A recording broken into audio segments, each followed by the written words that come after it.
Kita akan membuka Alkitab yang adalah firman Tuhan. Boleh tolong tetap di itu. Ya. Kita melihat dari Lukas pasal yang ke-12, ayat 22 hingga ayat yang ke-34. Lukas pasal 12, ayat 22 hingga ayat yang ke-34. Saya membacakan ayat ke-22, Lukas 12. Jemaat sekalian membacakan ayat yang ke-23, bertanggapan hingga ayat yang ke-34. Kita bacakan dengan tegas. Demikian firman Tuhan Lukas 12 ayat yang ke-22. Yesus berkata kepada murid-muridnya, "Karena itu aku berkata kepadamu, janganlah khawatir akan hidupmu, akan apa yang hendak kamu makan, dan janganlah khawatir pula akan tubuhmu, akan apa yang hendak kamu pakai. Sebab hidup itu lebih penting daripada makanan, dan tubuh itu lebih penting daripada pakaian. Perhatikanlah burung-burung gagak yang tidak menabur dan tidak menuai, dan tidak mempunyai gudang atau lumbung, namun demikian diberi makan oleh Allah. Betapa jauhnya kamu melebihi burung-burung itu.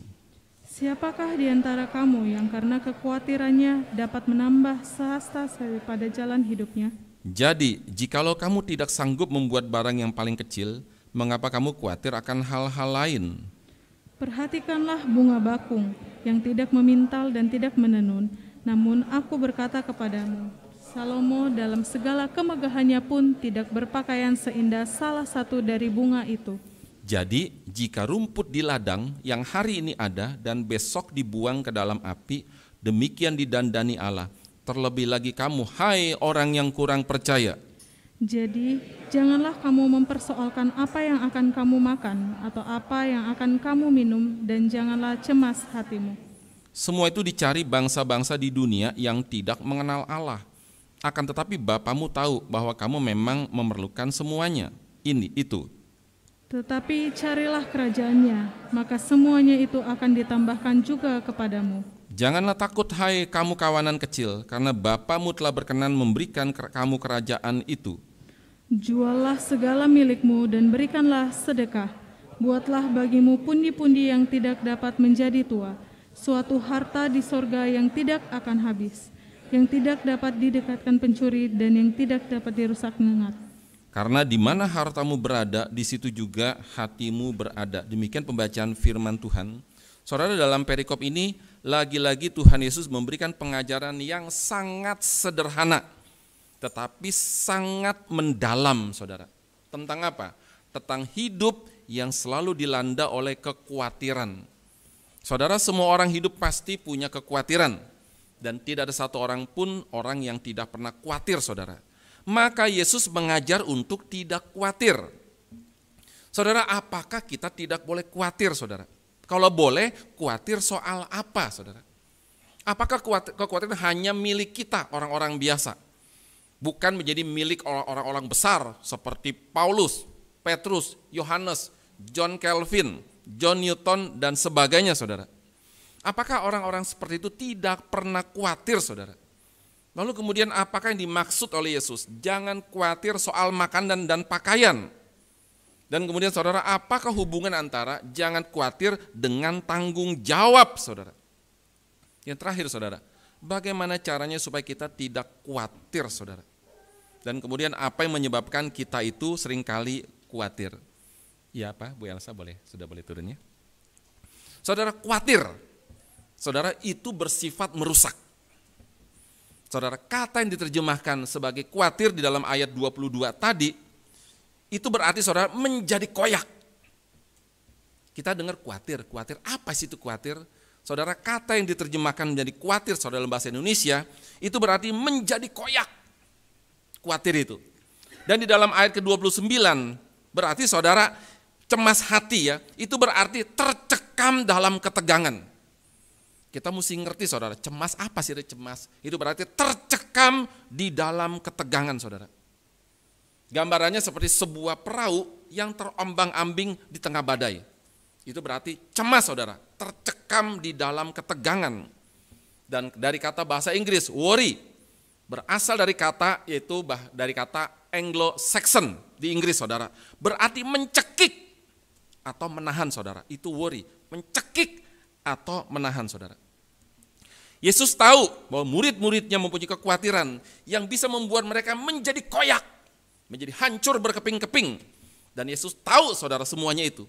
Dan Yesus tahu bahwa mereka tidak seharusnya begitu. Saudara, apa yang mereka khawatirkan saudara? Saudara, murid-muridnya itu sudah melepaskan segala sesuatu mengikut Yesus. Dan sekarang mereka sudah tidak punya apa-apa lagi. Rumah sudah tidak ada, harta sudah tidak ada. Dan mereka bingung dengan masa depan mereka. Bagaimana dengan kebutuhan hidup mereka? Saudara, Tuhan Yesus berkata, kamu jangan khawatir dengan hidup dan tubuh. Kenapa saudara? Karena khawatir saudara, yang dimaksud kamu jangan khawatir dengan hidupmu dan dengan tubuhmu saudara. Kenapa? Yesus berkata, hidup itu lebih penting daripada sekedar makanan. Dan tubuh itu lebih penting daripada sekedar pakaian saudara. Dan kita seringkali manusia lebih mementingkan makanan daripada hidup. Dan lebih mementingkan pakaian daripada tubuh. Saya pernah ke sebuah plaza di Simpang Semanggi, Plaza Semanggi saudara, kemudian masuk, lalu kemudian banyak restoran. Begitu kemudian lewat satu restoran saya lihat, life is for food. Hah, gila saudara, hidup adalah untuk makan. Dalam hati saya tidak pernah masuk restoran itu, tidak mungkin saudara. Kenapa? Bukan hidup untuk makan, tapi makan itu untuk hidup. Saudara, orang lebih pentingkan makanan daripada hidup. Dan orang lebih pentingkan pakaian daripada tubuh saudara. Kita kadang-kadang waktu mau makan itu bingung. Mau makan apa ya? Enak apa enggak enak ya? Saudara, makan itu pilih-pilih, kita bingung saudara. Saudara, apa yang paling enak saudara? Makan jangan bingung, makan jangan pilih-pilih saudara. Saya sejak kecil sudah didik anak-anak, makan jangan pilih-pilih. Sudah minta kepada neneknya, pokoknya yang ada di meja, makan. Nggak boleh, mau makan apa ya nggak boleh. Pokoknya ada di meja, makan. Suka nggak suka, pokoknya makan saudara. Kenapa? Nggak boleh pilih-pilih. Karena nanti akan menyusahkan orang tua dan juga menyusahkan dia sendiri saudara. Makan pilih-pilih. Saya bilang sama neneknya, jangan kasih tawaran kepada anak-anak saya, mau makan apa ya, nggak boleh. Pokoknya masak apa aja, taruh di meja, pokoknya makan saudara. Ada begitu banyak orang saudara yang hafal ratusan tempat makanan. Bahkan sampai ke pelosok itu mereka hafal saudara. Pertanyaannya, hafal enggak 10 ayat Alkitab saudara? Hafal tidak 10 ayat Alkitab saudara? Kalau tanya teman makanan, apapun hafal, dimanapun hafal saudara. Pertanyaannya, hafal tidak 10 ayat Alkitab? Kenapa saudara? Orang yang bisa hafal 100 tempat makanan, berarti hatinya ada pada makanan. Dan hatinya saudara tidak punya hati terhadap firman Tuhan. Ini menjadi suatu koreksi buat kita. Kita hafal begitu banyak. Berapa ayat Alkitab yang kita hafal saudara. Yesus memberikan contoh burung gagak saudara. Yesus memberikan contoh pengajaran tentang kekhawatiran soal makanan dan pakaian dari contoh yang sangat sederhana. Tapi tidak pernah diperhatikan oleh orang. Dan sesungguhnya saudara, tentang burung gagak, tentang bunga bakung, itu mempermalukan murid-muridnya. Yesus berkata, coba kamu lihat burung gagak. Kenapa Yesus kasih contoh burung gagak saudara? Karena burung gagak adalah burung yang najis. Kita lihat dari Imamat pasal yang ke-11. Imamat pasal yang ke-11 ayat 13 hingga ayat yang ke-15.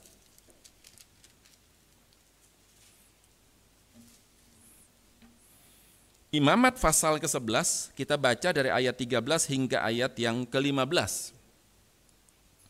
Sudah menemukan, kita membaca bersama-sama. Imamat 11, 13 sampai 15. 1, 2, 3. Inilah yang harus kamu jijikkan dari burung-burung. Janganlah dimakan, karena semuanya itu adalah kejijikan. Burung raja wali, ering janggut dan elang laut, elang merah dan elang hitam menurut jenisnya. Setiap burung gagak menurut jenisnya. Dicatat dengan jelas saudara, burung gagak adalah burung yang dianggap najis. Dan Yesus menggunakan burung yang dianggap najis saudara, menjadi contoh bagi mereka sekalian. Ini burung najis loh. Dia tidak pernah menabur benih, dia tidak pernah menuai, Dia tidak punya gudang, dia tidak punya lumbung. Tapi perhatikan mereka, burung yang dianggap najis ini, tetapi mereka tetap hidup. Kenapa mereka tetap hidup? Karena mereka makan. Lalu siapa yang memberi mereka makan? Allah lah yang memberikan mereka itu makan. Dikasih contoh sangat ekstrim sekali, bukan cuma sekedar burung, itu burung yang najis, itu pun diberi makan oleh Allah. Mengapa kamu khawatir? Saudara, kita itu melebihi burung gagak, saudara. Tapi jangan lupa, saudara, kita nggak perlu khawatir. Maka berarti tidak ada tanggung jawab, enggak juga. Kita jangan khawatir, saudara, tapi tetap ada tanggung jawab, saudara. Kenapa, saudara? Karena kita manusia, bukan berarti kita berdiam diri maka makanan datang. Enggak. Kita melebihi burung gagak, tapi kita tetap punya tanggung jawab, saudara. Apa? Ya bekerja. Bekerja, mencari makanan, saudara. Kita juga mesti berjuang, saudara. Kenapa? Burung gagak pun juga itu berjuang, dia harus keluar dari sarang dan mereka mencari makanan yang sudah disediakan oleh Tuhan, saudara. Maka berarti jangan khawatir, maka tidak bekerja. Enggak. Jangan khawatir dan tetap bekerja. Cari uang untuk mencari makanan. Saudara, kalau kita kerja, saudara, jangan pilih-pilih. Lagi nggak ada pekerjaan, ya sudah, yang ada kerja saja, saudara. Nggak usah malu, nggak usah gengsi. Dulu sekitar tahun 2006, saya dari Semarang pulang ke Jakarta pakai kereta api dan kemudian sampai Jakarta jam 4 pagi, saudara. Maka kemudian sampai di Gambir, saya mulai cari angkutan. Saya lihat taksi. Wah, ini taksi, saudara, 30.000 waktu itu. Anda jangan taksi yang hemat saja. Bajai, saudara. Bajai, saudara, 20.000. Masih ada lebih hemat. Ojek, saudara. Kira-kira 15.000.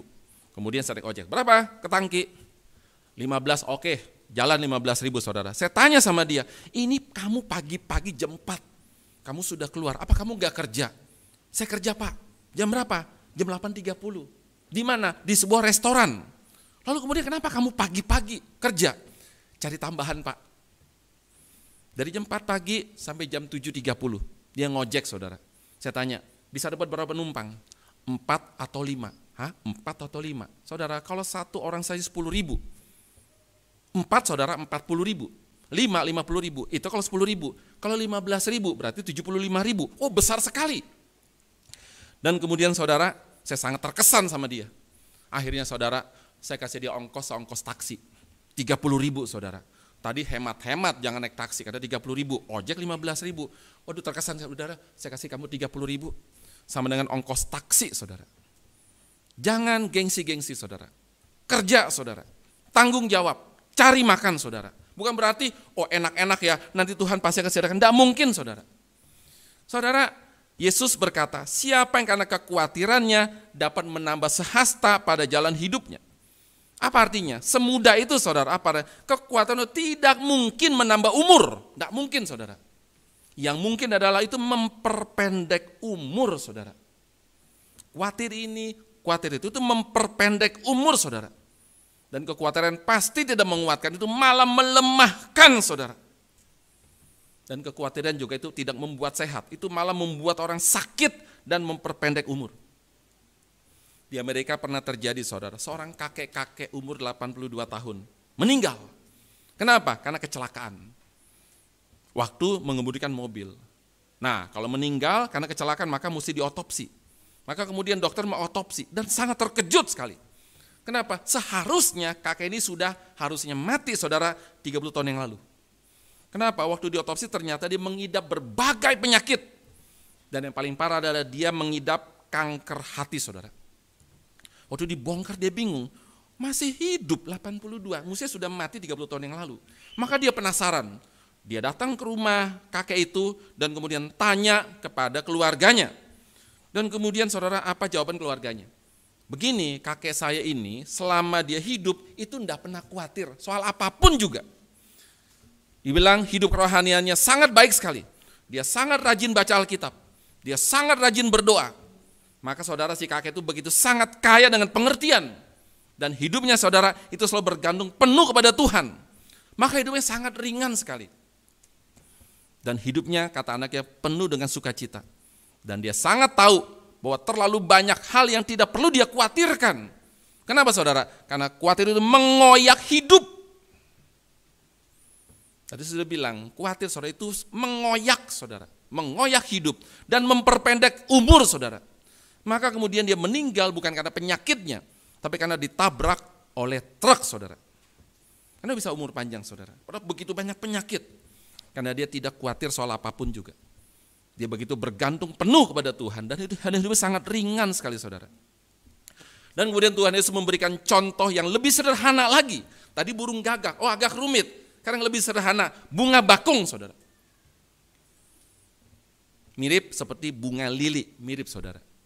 Bunga bakung, kita di depan ada bunga bakung saudara. Bagus banget saudara.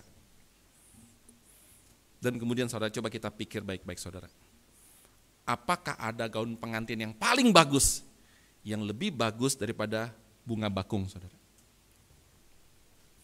Gaun pengantin yang dipakai oleh Lady Diana, oleh orang paling top di dunia, apakah lebih bagus daripada bunga bakung? Dan bahkan Yesus berkata, pakaian Salomo itu yang paling hebat, yang paling indah, tidak mungkin lebih indah daripada bunga ini saudara. Yesus bertanya, siapa memintal itu? Siapa menenun bunga itu saudara? Kalau bunga bakung plastik kita tidak bisa lihat saudara, ditenun. Tapi kalau bunga asli kita waktu koyak-koyak, kita melihat itu ada tenunan-tenunan saudara. Dan bahkan ketika kita di dalam kandungan ibu kita saudara, menjadi embrio dan kemudian menjadi janin saudara, itu adalah sebuah tenunan. Siapa yang tenun saudara? Allah lah yang menenun sebuah janin saudara. Itu rumitnya luar biasa saudara. Dan kemudian tentang bunga bakung itu ditenun. Dan siapa yang tenun saudara? Itu yang tenun adalah Allah sendiri dan tidak tanggung-tanggung. Itu pencipta yang menenun bunga saudara. Bunga bakung itu bukannya bunga anggrek, bukannya bunga yang di tempat-tempat yang mahal, itu namanya bunga pinggir jalan saudara. Kayak seperti bunga tulip itu bunga pinggir jalan.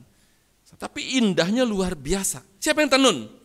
Yesus bilang, Allah yang menenun mereka. Bahkan Raja Salomo pun tidak mungkin pakainya lebih indah daripada bunga ini saudara. Maka Yesus berkata, jikalau rumput yang tidak berharga yang hari ini dan besok dibuang, demikian didandani oleh Allah saudara, apalagi kita. Dan Yesus menegur mereka, hai kamu orang yang kurang percaya saudara. Yesus ingatkan dan sekaligus tegur, hai kamu orang yang kurang percaya saudara. Dengan Yesus berkata begitu saudara, kamu begitu khawatir soal hidupmu, kamu begitu khawatir soal tubuhmu. Padahal bunga bakung begitu indah, padahal burung gagak diberi makan. Apalagi kamu, ditambahkan kalimat, hai kamu orang yang kurang percaya saudara. Yesus ingin berkata, apalagi yang perlu dikhawatirkan saudara. Yesus berkata kepada mereka, jangan khawatir soal makanan. Kenapa? Karena hal-hal seperti itulah yang dicari oleh bangsa-bangsa yang tidak mengenal Tuhan saudara. Wah, ini kejam kalimat ini. Kamu khawatirkan soal makanan, kamu khawatirkan soal pakaian. Saya kasih tahu kamu, itu adalah hal-hal yang dicari oleh bangsa-bangsa yang tidak mengenal Tuhan saudara. Maka kalau kita saudara khawatir soal makanan, kita cari makanan saudara. Yesus bilang, itu dia, bangsa-bangsa yang tidak mengenal Tuhan. Kemudian Yesus katakan, apa yang mesti kamu cari dulu? Yesus katakan, carilah dulu kerajaan Allah saudara. Kamu mesti cari dulu kerajaan Allah. Di dalam kitab Matius saudara, carilah dulu kerajaan Allah dan kebenarannya saudara. Ditambahkan, maka semuanya akan ditambahkan kepada kamu saudara. Ada satu tafsiran baik sekali. Apa yang dimaksud dengan carilah dahulu kerajaan Allah dan kebenarannya, maka semua akan ditambahkan kepada kamu.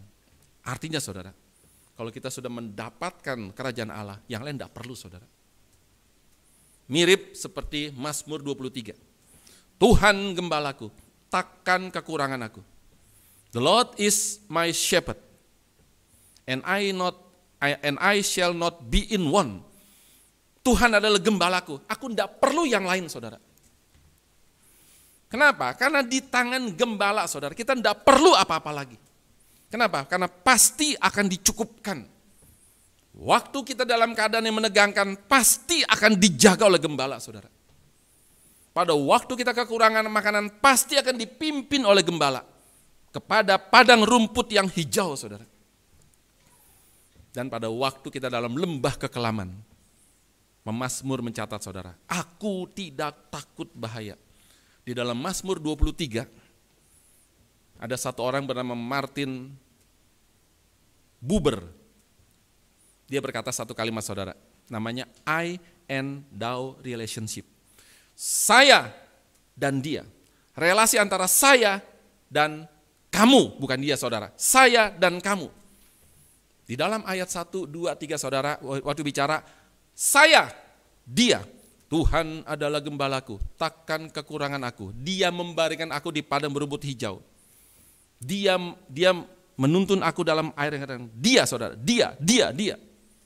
Tapi pada waktu sesudah itu, saudara, bukan cuma saya dan dia, tapi saya dan kamu, saya dan engkau, I and thou relationship, saudara. Sekalipun aku berjalan dalam lembah kekelaman, aku tidak takut bahaya, sebab engkau besertaku. Tadi dia, saudara, sekarang engkau besertaku. Gadamu dan tongkatmu itulah yang menghibur aku. Apa artinya, saudara? Tadi hubungan antara saya dengan dia itu enggak jelas, saudara. Tapi kemudian berubah menjadi saya dengan engkau, saya dengan kamu, saudara. Dia orang ketiga tunggal, saya dan kamu, saudara. Ini orang yang kedua, saya berhadapan-hadapan dengan Tuhan, saudara. Maka pemazmur tidak salah berkata, Tuhan gembalaku, takkan kekurangan aku. Tuhan adalah gembalaku, aku tidak perlu apapun juga. Kenapa? Karena Tuhanlah gembalaku, saudara. Di dalam yang tadi kita baca Lukas pasal 12, saudara. Carilah dahulu kerajaannya, maka semuanya itu akan ditambahkan juga kepadamu. Apa artinya, saudara? Tadi adalah antroposentris. Kamu mencari makanan buat makan. Kamu mencari pakaian buat dipakai dalam tubuhmu. Itu namanya antroposentris. Saya. Manusia. Tapi Yesus tidak mau, saudara. Bukan manusia, tapi adalah Allah, saudara. Teosentris, maka carilah dahulu kerajaan Allah, saudara. Dahulu kerajaan Allah. Kenapa? Harus teosentris, tidak boleh selalu antroposentris, saudara. Seorang filsuf China, Confucius, berkata, orang yang tahu mana duluan, mana belakangan, orang itu dekat dengan kebenaran. First things first. Utamakan yang utama. Orang yang tahu mana duluan, mana belakangan, orang itu dekat dengan kebenaran, saudara. Tapi Confucius tidak tahu mana yang paling utama. Dan dikasih tahu oleh Yesus, saudara. Apa yang paling utama? Yang paling utama adalah carilah dahulu kerajaan Allah, saudara. Dahulukan kerajaan Allah, saudara. Dan kemudian Yesus juga mengatakan kalimat, jualah segala milikmu dan berikanlah sedekah. Buatlah bagimu pundi-pundi yang tidak dapat menjadi tua, yaitu suatu harta di sorga yang tidak akan habis, yang tidak dapat didekati pencuri, dan yang tidak dirusakkan ngengat, saudara. Saudara, katakan jualah seluruh kepada murid-muridnya, saudara. Kalau kita jangan, saudara. Kita jangan. Kenapa? Kalau kita jual segala harta kita, kita orang gila, saudara. Ini sebagai suatu kiasan buat murid-murid juga buat kita, saudara. Apa artinya, saudara? Sebagai suatu ujian buat kamu semua. Maksud Yesus, saudara. Kamu utamakan harta atau kamu utamakan Tuhan? Kalau kamu utamakan harta, Yesus ingatkan, harta di bumi bisa habis. Bisa dirusak oleh gengat. Bisa habis, saudara. Maka kemudian kamu harus juga menyimpan hartamu itu di sorga. Nah, ayat ini, saudara, ayat favorit dari pendeta di mimbar. Ayo kasih persembahan sebanyak-banyaknya. Ayo kasih persembahan, saudara. Saya tidak mau. Kenapa? Karena ini bukan bicara soal persembahan saja, saudara. Ini membicarakan hal yang lain, saudara. Kita bisa juga, saudara, memberikan uang kita untuk persembahan bisa. Bagi pekerjaan Tuhan bisa. Dan juga membantu orang lain bisa, saudara. Saudara tolong ya, tolong ingat ya saudara. Jangan pelit-pelit saudara. Ada saudara kita yang menderita, bantu saudara. Kalau malas bagaimana? Suruh dia kerja saudara. Tapi jangan lupa membantu saudara. Ada saudara kandung kita atau keponakan kita saudara menderita, bantu saudara. Tolong. Yang mungkin tidak bisa sekolah saudara, kalau kita bisa bantu saudara. Jangan hitung-hitungan kepada saudara-saudara. Kalau kepada orang lain yang kita kenal juga saudara, apalagi teman segereja, wah ini kesulitan sekolah saudara, kita bantu saudara. Kenapa saudara? Itu tidak mungkin akan habis, itu tidak mungkin akan hilang saudara. Itu pasti akan bertahan lama saudara. Dan juga kasih persembahan juga kasih saudara. Jangan pelit-pelit kepada Tuhan. Saudara jangan khawatir yang harus dikhawatirkan saudara. Begitu banyak orang yang menjadi Kristen tidak ngerti apa-apa. Khawatir terus saudara. Apa dia ngerti? Pokoknya saya selamat, beres. Enggak saudara. Begitu banyak orang yang sudah Kristen karena sudah diselamatkan. Tetapi selalu kalah dalam hidup saudara. Berapa banyak orang Kristen yang selalu kalah dalam hidup? Kenapa kalah saudara? Orang perang kenapa kalah? Karena tidak punya senjata. Apa senjata orang Kristen? Alkitab saudara. Kenapa begitu banyak orang Kristen kalah dalam hidup? Karena tidak punya senjata. Karena tidak mengerti Alkitab saudara. Kenapa tidak mengerti Alkitab? Karena tidak pernah belajar Alkitab saudara. Percaya Yesus adalah satu hal. Tapi belajar dari Yesus adalah hal yang lain saudara. Banyak orang lebih suka percaya sama Yesus, tapi tidak suka belajar dari Yesus saudara. Antara percaya dan belajar saudara kepada Yesus itu tidak bisa dipisahkan saudara. Kita percaya kepada guru kita, dan kita tidak mungkin tidak belajar dari guru kita saudara. Maka saya bilang, kita percaya sama Yesus dan belajar saudara itu tidak bisa dipisahkan. Percaya, belajar, itu tidak bisa dipisahkan saudara. Kita percaya sama guru kita, tidak cukup percaya, kita mesti belajar dari guru kita saudara. Maka tak heran begitu banyak orang Kristen kalah dalam hidup, kalah terus saudara. Kenapa? Karena tidak punya senjata untuk perang saudara. Lalu kemudian kenapa orang Kristen banyak yang khawatir saudara? Karena pengetahuan firman Tuhan yang cetek saudara. Saudara, kita biasanya khawatir hal-hal yang tidak perlu. Kenapa saudara? Karena kita masih kecil. Anak kecil saudara, itu khawatir mulu saudara, anak kecil saudara. Nah kita sudah dewasa, khawatir juga saudara. Kenapa? Karena kita masih anak kecil. Ada 2 anak SD, mau ujian, satu khawatir saudara, khawatir banget. Yang satu tidak. Kenapa yang khawatir? Karena tidak belajar. Kenapa yang satu tidak saudara? Karena belajar saudara. Karena belajar. Maka dia tidak khawatir saudara. Saya bilang sama anak saya, aduh aku khawatir tidak bisa nih. Kamu sudah belajar belum? Sudah, ya sudah tidak usah khawatir. Kecuali kalau kamu tidak belajar. Apa yang perlu kamu khawatirkan? Orang kamu sudah belajar kok. Saudara kenapa saudara? Kenapa kita sering khawatir? Karena kita masih anak-anak saudara. Khawatir karena tidak belajar saudara. Kenapa kita khawatir saudara? Karena kita tidak tahu bahwa sesungguhnya kita tidak perlu khawatir saudara. Murid-murid Yesus dulu begitu khawatir saudara. Yesus bilang sama mereka, kamu khawatirkan apa sih? Makanan, burung gagak. Pakaian, bunga bakung saudara. Saudara kita terlalu khawatir saudara. Dan paling kasihan adalah saudara, kita seringkali saudara terlalu royal buat diri sendiri. Saudara kita tidak punya tabungan saudara. Kita selagi masih hidup, apalagi orang tua saudara, tabung saudara. Tabung. buat anak-anak kita, saudara. Kalau bagi yang punya harta banyak, no problem, saudara. Oh, tenang aja, sekolah nanti no problem. Tapi bagi yang harta tidak banyak, saudara, rajin menabung, pandai menabung, saudara. Dulu, makanya saya sering kali pakai ilustrasi mama saya, saudara. 6 anak, istri ketiga. Biasanya istri ketiga itu dapat warisan banyak, saudara. Ini warisannya cuma anak, saudara. Tidak dikasih warisan. 0, saudara, warisan. Padahal papa saya juga enggak terlalu miskin, cukup kaya, saudara. Punya pabrik beras di Banyuwangi. 0 warisannya. Dan kemudian bagaimana mama saya? Padahal sudah ada surat wasiat. Mama bilang, kalau mereka kasih, terima kasih.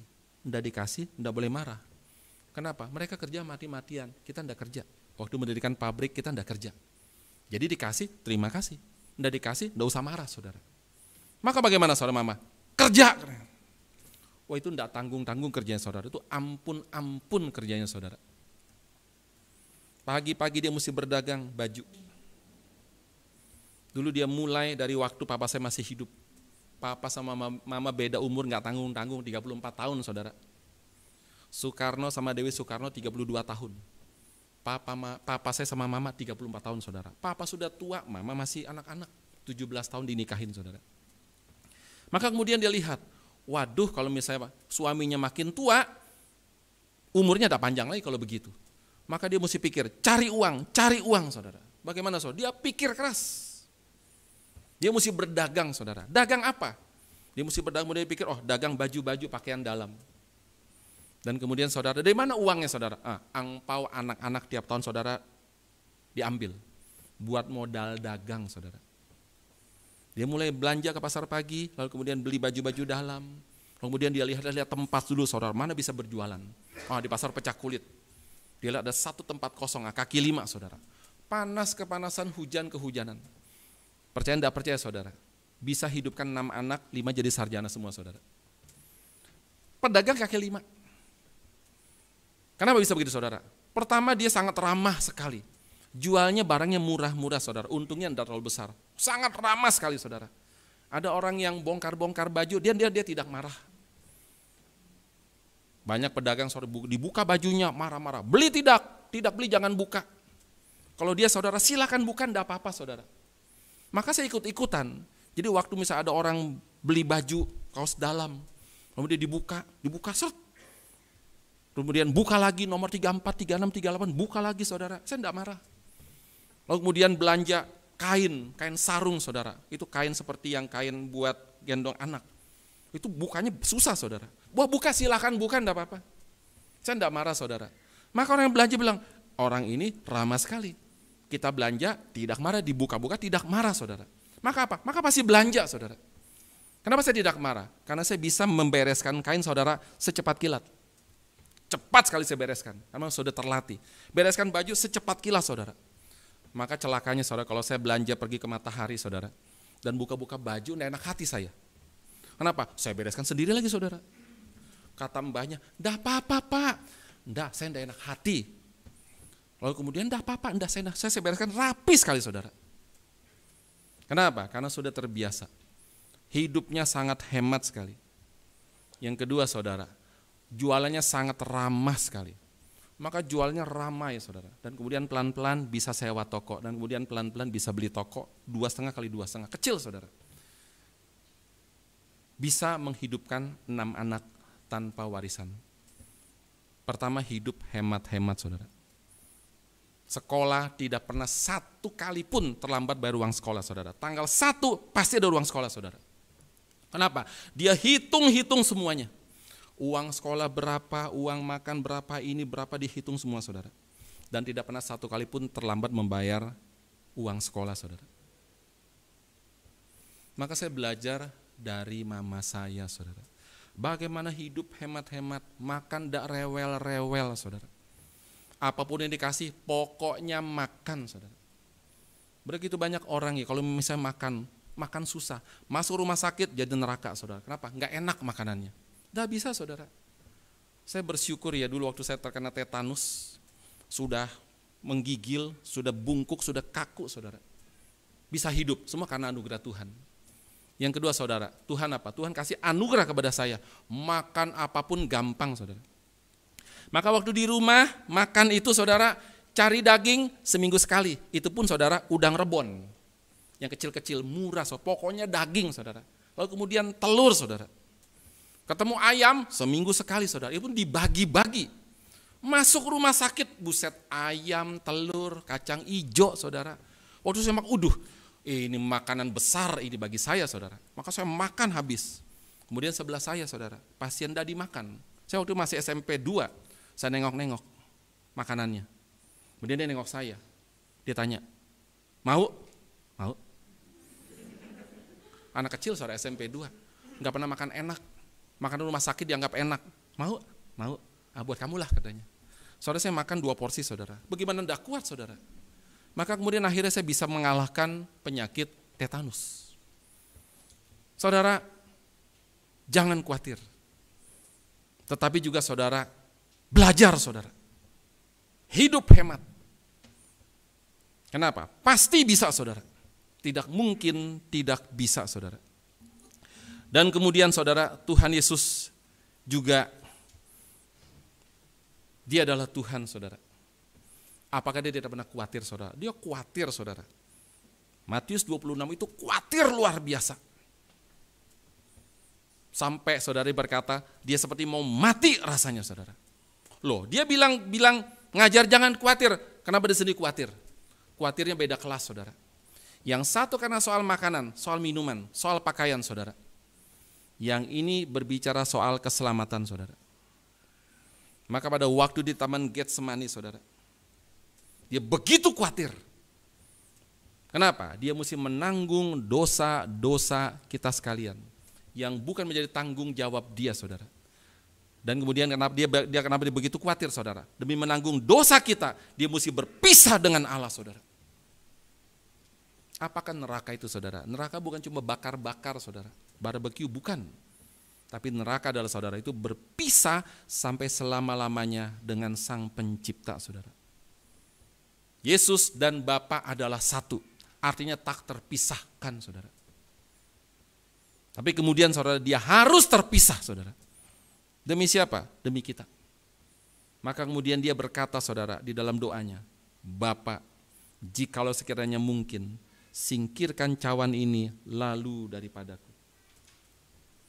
Itu cawan bukan sembarang cawan, tapi ada cawan murka Allah yang dia harus minum. Maka dia berkata, Bapa, jikalau sekiranya mungkin, singkirkan cawan ini lalu daripadaku. Tapi bukan kehendakku, melainkan kehendakmu yang terjadi.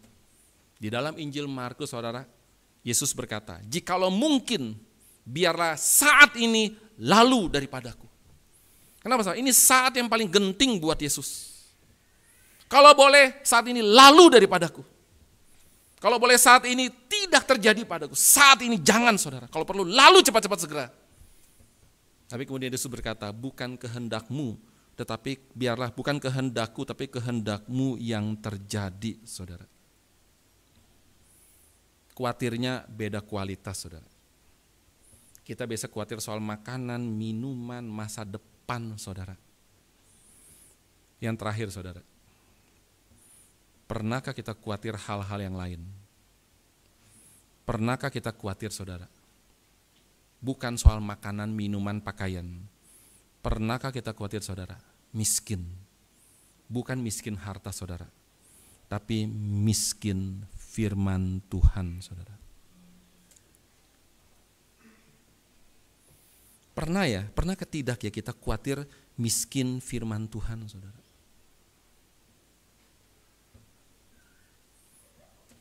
Ini menjadi satu pertanyaan sangat krusial sekali. Pernahkah kita khawatir miskin firman Tuhan itu lebih penting saudara daripada soal makanan? Kenapa? Karena firman Tuhan adalah makanan rohani saudara. Kalau kita kaya dengan firman Tuhan saudara, maka itu pasti akan mengikis sedikit demi sedikit kekhawatiran kita soal makanan, soal minuman, soal pakaian saudara. Bahkan soal masa depan. Tapi kalau kita miskin dengan firman Tuhan saudara, khawatir kita tidak mungkin akan berkurang terus saudara, makin lama makin bertambah karena umur makin tua saudara. Maka saya mengajak kita sekalian, Oke, jangan khawatir soal makanan, minuman, pakaian, bahkan masa depan, saudara. Tapi kita boleh khawatir, saudara. Khawatir jikalau kita miskin firman Tuhan, saudara. Marilah kita khawatir yang lebih berbobot, saudara.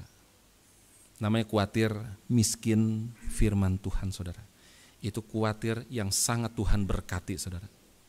Tapi kalau kita khawatir soal makanan, minuman, pakaian, saudara, Yesus sudah ngomong, lihat burung gagak di atas, lihat bunga bakung di bawah. Itu sudah selesai, saudara. Yang belum selesai adalah, saudara, apa? Saya bilang tadi, apakah kita khawatir miskin firman Tuhan, saudara? Itulah yang harus kita khawatirkan jikalau kita miskin. Karena jikalau kita miskin firman Tuhan, saudara, khawatir yang lain, saudara, tetap pasti akan ada dalam diri kita. Karena seperti saya bilang tadi, saudara, khawatir berarti, saudara, adalah apa? Itu mencekik, saudara. Khawatir itu seperti mencekik, saudara, membuat menjadi koyak hidup kita, membuat menjadi koyak hati kita, saudara. Khawatir hal-hal yang sebetulnya tidak perlu dikhawatirkan. Mari kita berdoa.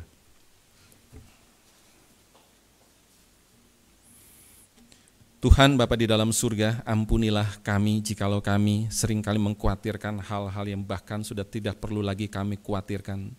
Tapi seringkali kami bahkan tidak mengkhawatirkan hal-hal yang harus kami khawatirkan. Ampunilah kami ya Tuhan, dan biarlah kiranya Tuhan tolong kami, kembalikan kami kepada Tuhan untuk mengkhawatirkan hal-hal yang harus kami khawatirkan, yaitu khawatir akan firman Tuhan kami yang begitu miskin, sehingga ya Tuhan kami khawatir akan hal-hal yang seharusnya tidak perlu terlalu kami khawatirkan. Kiranya Tuhan dorong kami, berikan kerinduan kepada kami, belajar firman-Mu ya Tuhan, agar kami betul-betul dapat menjalankan apa yang Tuhan katakan. Jangan khawatir soal makanan, jangan khawatir soal pakaian, karena hidup lebih daripada sekedar makanan, dan tubuh lebih daripada sekedar pakaian. Dengarkanlah doa kami, biarlah firman pada hari ini Engkau masukkan ke dalam pikiran kami, bahkan sampai ke dalam hati kami yang paling dalam untuk kami renungkan dan juga untuk kami jalankan. Biarlah kami menjadi orang-orang Kristen yang kaya dengan firman, sehingga kami dapat menjadi berkat bagi orang lain dan juga kami bisa menjadi contoh bagi orang lain yang ada di sekitar dan di sekeliling kami. Dengarlah doa kami yang sangat sederhana. Kiranya Tuhan berkenan menjawabnya sesuai dengan belas kasihan-Mu begitu besar kepada kami. Dalam nama Kristus Tuhan kami yang hidup, kami berdoa. Amin.